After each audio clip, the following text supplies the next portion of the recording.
Hi, I'm Brett Parker, multimedia specialist for Dairy Foods magazine.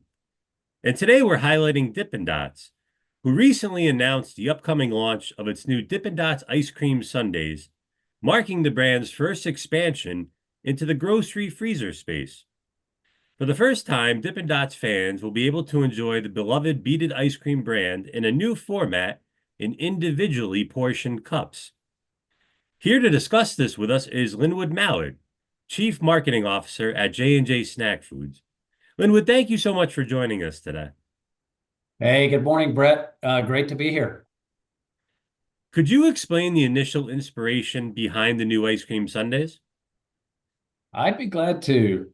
First, I would say about Dippin' Dots, it's one of our strongest brands in our portfolio, J&J Snack Foods. It has really high brand awareness, we call it brand love, brand purchase intent.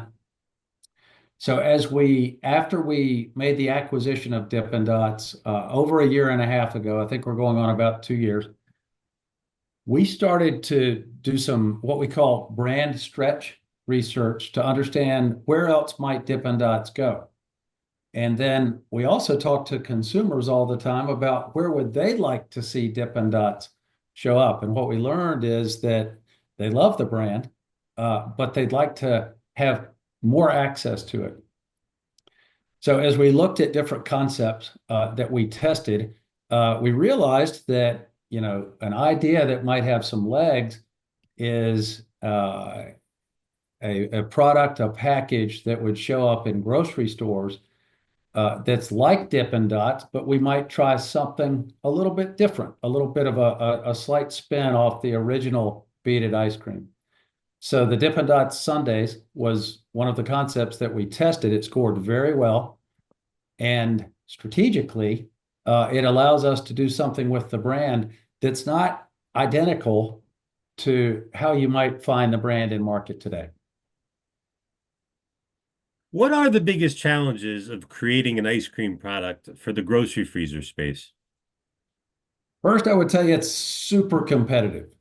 I guess you could say that about almost any section in grocery, from soft drinks to salty snacks, certainly frozen snacks, frozen novelties, all really competitive. And if you're going to show up on the shelf, you need to have something that consumers want to see. It's interesting. You have to support it, and you have to make sure that the product turns. So just at a foundational level, grocery is very competitive. I think in frozen novelties, what you see is a fair bit of turnover. You see a pretty high level of promotional offers.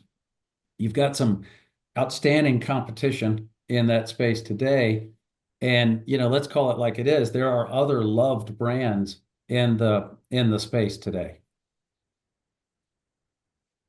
Well, speaking of those other brands, what do you feel makes these Dippin' Dots ice cream sundae cups so exceptional compared to similar products on the market?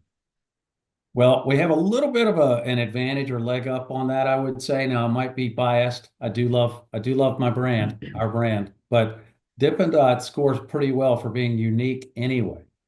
And as a beaded ice cream and the leader in the beaded ice cream category, Dippin' Dots just shows up differently, right? It's not your everyday ice cream. It's actually a super high quality product. It elicits a reaction in consumers that frankly is just different than what you would see for call it a more normal or mainstream ice cream.